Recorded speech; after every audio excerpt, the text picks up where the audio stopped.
2 days. On day 1, we're in our element.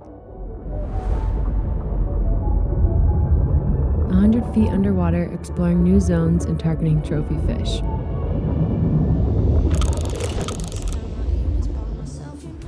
On day 2, we don't know which rope to pull. They're called lines. I learned that on day 2. This is 48 hours saving for our sailboat. One day being exactly who we are, and one day becoming who we need to be.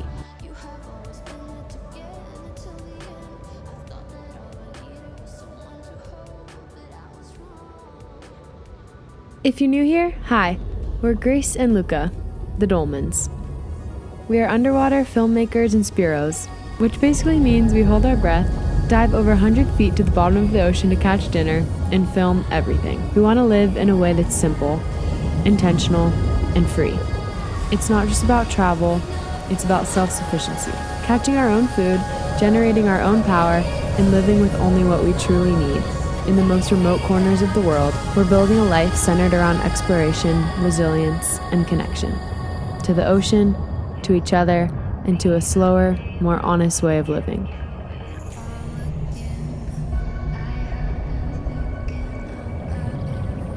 Okay, good morning everybody.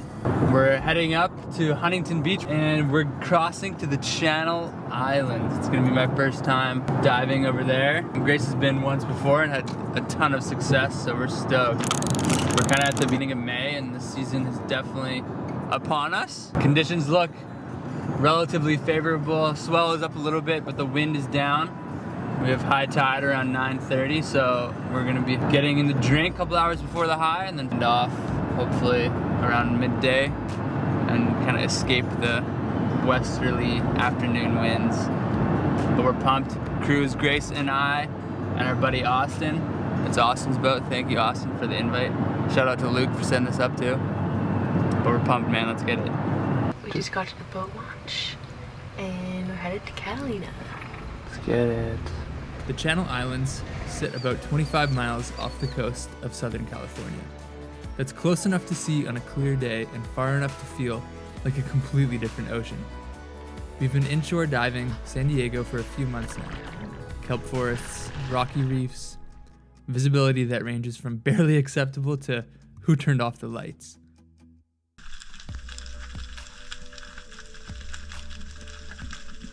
The islands are something else entirely. This is the dive that we've been waiting for since we got to California. The Channel Islands are the crown jewels of SoCal spearfishing. The kelp is thicker, the water is cleaner, and the species list reads like a wish list.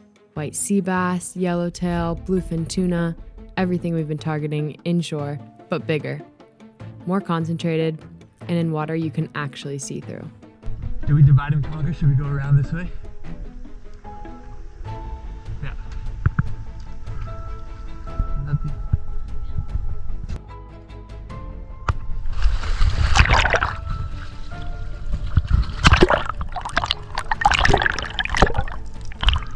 Really good viz. Super. Can almost see the bottom. I dropped in and I could see 50, maybe 60 feet. After months of diving 10-foot visibility in San Diego, this was like walking out of a basement into daylight. I could see the full structure of the kelp forest, the canopy, the mid-water column, the drop-off, fish at distances I'd never had in California. My brain had to physically recalibrate.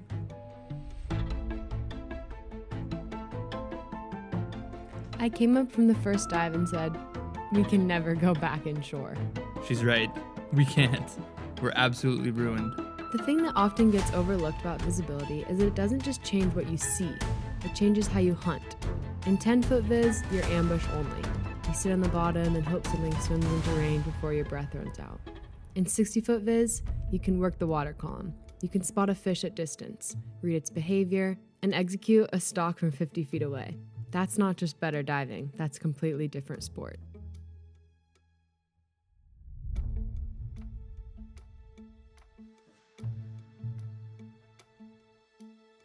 White sea bass are ghosts, actual ghosts. The spearfishing community calls them that, and it's not dramatic. It's accurate. You can dive the same kelp bed 20 times and never see one. They appear at the edge of your vision, usually behind you, and by the time your brain registers, that's a white sea bass. They've already decided whether to stay or dissolve into the green. You don't hunt white sea bass. You create the conditions where a white sea bass might decide to let you see it. Then you have about 4 seconds to not mess it up.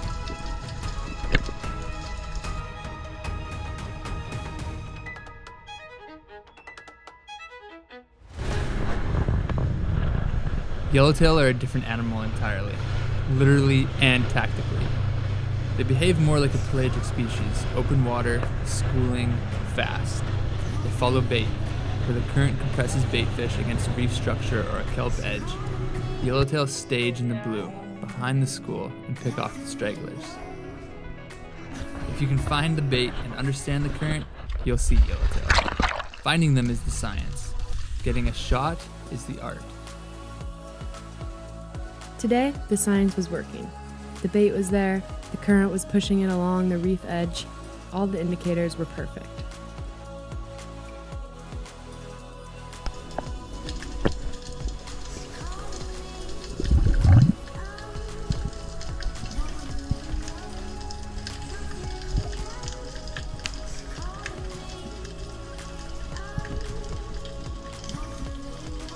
The fish just had a different interpretation of perfect. So here's the thing we were worried about the second we left the dock. We wore 3mm wetsuits to the Channel Islands in 62-degree water for 8 hours. In hindsight, this was psychotic. 3 millimeters of neoprene in 62-degree water is the wetsuit equivalent of wearing a t-shirt in a snowstorm and saying, I run warm. You don't run warm. You run out of core temperature. After the blood shift, I couldn't feel my legs. It was like kicking through mud. And then my sinuses locked up, which for a freediver is essentially game over. I spent the majority of the day floating around trying to spot yellowtail for Grace, which is a generous way of saying I was a very cold, very useless floating piece of wetsuit. I asked him if he wanted to get out, and he looked at me like I'd suggested we swam home.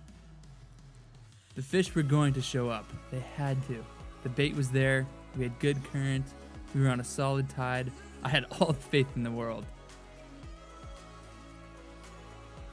Spoiler, they did not show up. My faith was misplaced. My hyperthermia was not. What did show up was a few sea lions who treated us like the entertainment had arrived, probably spooking every yellowtail on the spot. But still, swimming alongside them in clear water, watching them barrel roll past you at speed, just because they can, that's the kind of encounter that doesn't make it into the cooler, but makes it into the memory.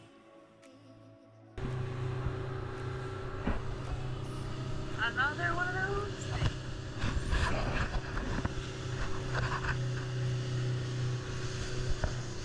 We came home with nothing. No white sea bass, no yellowtail, not a single target species in the cooler. We had opportunities on other fish, sheephead, a couple of calicos, nice fish, legal fish. We chose not to take them. That's a decision we make every time we dive. We take what we came for, or we take nothing. The ocean doesn't give us a fish just because we showed up cold and committed. Selective harvest, that's the deal. You choose the species, the size, and how many you keep. There's no bycatch in spearfishing done right. And sometimes that means the cooler comes home empty and you have to heat up that chicken. The chicken was fine. The chicken was not fine, but the principle was. Luka and I will be the first to admit, we're not used to this cold water and limited visibility. For the last 5 years, and for the last 2 together as a couple, we've been lucky enough to travel to some genuinely wild places. Remote Indonesia, multiple countries in the South Pacific, along the East African seaboard, and now the Channel Islands, reefs that most people will never see in person. And everywhere we go, I bring my camera underwater.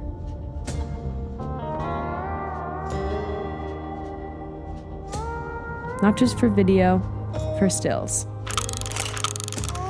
I've been eye to eye with humpback whales in the open ocean, tiger sharks drifting through bait balls 100 feet below the surface, coral reefs that have yet to be discovered, all while freediving, holding my breath, becoming a part of the ecosystem around me. Moments that last about 3 seconds in real life, and then live on my memory card forever. Some of those moments become prints. Fine art photography, shot on a single breath. If you want the ocean on your wall, the real ocean, the one most cameras never get to, my print store is linked in the description. Every sale goes directly into the boat fund. You're buying a piece of the places we've been and the places we're going next. All right, back to the part where two professional spearfishers try to race a sailboat on frozen legs. The next morning, we drove to the yacht club, still trying to figure out how we didn't land a fish, and went to try to win a race. Test. Is it green? Yes. Okay. Hey guys! 24 hours ago, we were hunting the most difficult species in California.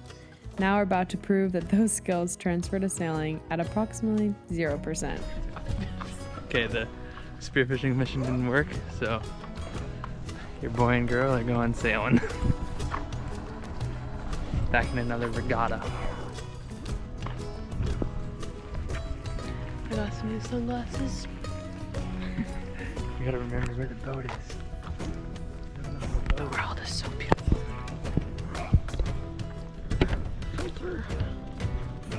The second time on a race boat is a completely different experience from the first time. The first time, everything is foreign. The language, the rigging, where to stand, where to absolutely not stand. Let's not pretend we know what we're doing. That is far from the truth. However, Luka and I have been studying so much theory, and with last week's help, we are very slowly, and I mean slowly, starting to sort of put the things together.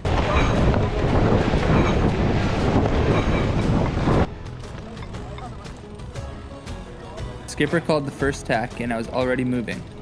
I was on the winch before the sheet was released. I trimmed the telltales for the first time, actually watching the yarn on the sail and adjusting the sheet until they flowed. And when we hit a pocket of pressure and the boat heeled over and accelerated, I understood something that no amount of theory can teach you. The sail is an engine, the wind is the fuel, and the grinder is the throttle. When the trim is right, you can feel the boat want to go faster. And when it's wrong, the boat tells you immediately by going slower and making everyone look at you. Acting before being yelled at. That's what they call it in racing. When you stop waiting for the command and start anticipating it. It means the sailing has moved from your head into your body. It means the boat is starting to make sense in a way that doesn't require translation. I ground the new jib sheet in, felt the load stabilize, and the trimmer looked at me and nodded. Just a nod, but that nod was worth everything. Keep it up. Don't let the sheet out, Jen. Just feel that poke in the room. Nope, you're good.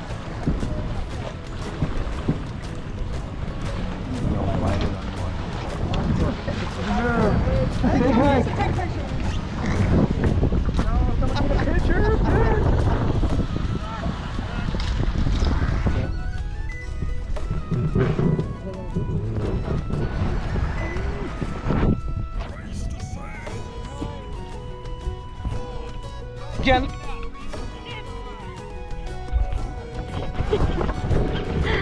Starboard, they're calling starboard. Oh shit. Right.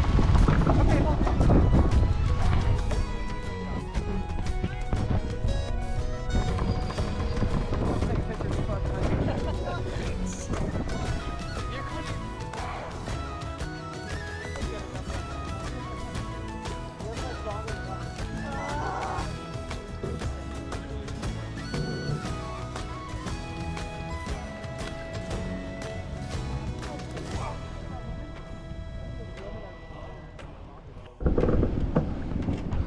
Time. Stop. Can we get another wrap?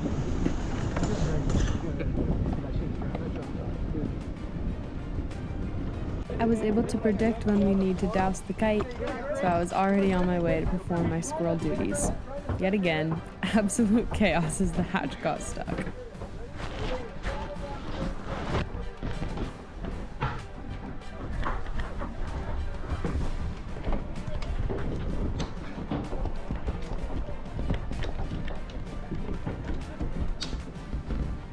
Okay, for anyone who doesn't know, the squirrel is the foredeck crew member who stuffs 800 square feet of spinnaker through a hatch in the deck that's about 2 feet wide, while the boat is doing 7 knots. While the wind is trying to rip the sail out of your hands, while everyone on the boat is depending on you not to drop it in the water and wrap it around the keel. Last time, 40% of the sail went into the water, and I surfaced looking like I'd been attacked by a parachute. This time, and I'm genuinely proud of this, only about 10% went in the water. She was incredible. Let's not get carried away. From the back of the boat, watching Grace wrestle 800 square feet of nylon through a hatch while the boat is doing 7 knots. That's the woman I'm sailing around the world with. Yesterday, she was calmly swimming through the kelp on the hunt for a 60-pound white sea bass. Today, she's headfirst in a hole fighting a parachute that's bigger than the boat. She does not do anything halfway, including getting soaked and wrapped up in spinnaker. Thank you. You're welcome. We came in second. Out of... Several boats. He won't say the number because it was 5 boats. We came in second out of 5. Top half, podium finish, historic achievement. We beat 3 boats. Yesterday I couldn't catch a single fish, and today I beat 3 sailboats. My career trajectory this week has been confusing. Having said all that, something happened in this race that we felt a tiny bit of last week. The first regatta kind of felt like a little bit of an experiment. This one felt more like practice. Not practice for a hobby, practice for a life. Every tack, every grind, every jibe. My body was learning the language of a sailboat. And the thing about language is there's a moment where you stop translating and start thinking in it. Yesterday, we were hunting fish, feeling exactly in our element.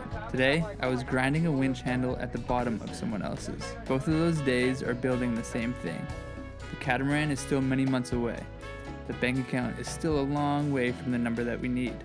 But standing on that boat at sunset, with the sails down and the harbor quiet, It didn't feel far away anymore. It felt like the next step, not the last one. Just the next one.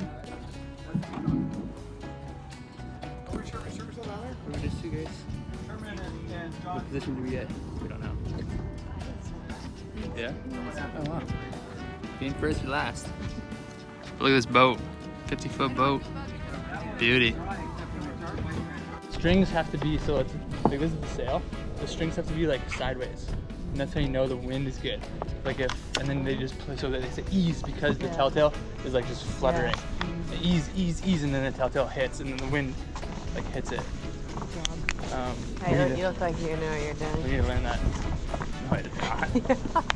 One last time. What? One last time. Yeah.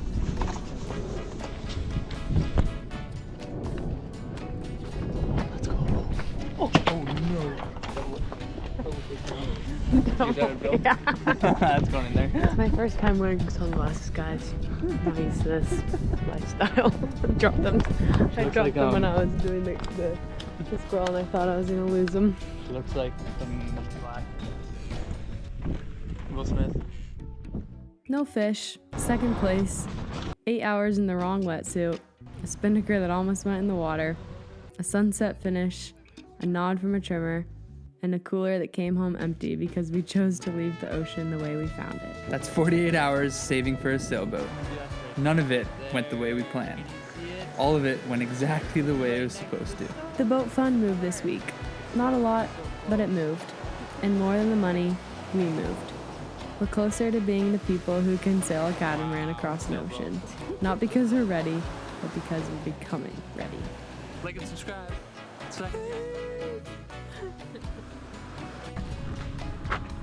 Thank you guys so much for watching The Dolmens. Unfortunately, no fish on this episode. Again. We're trying so hard, I promise you.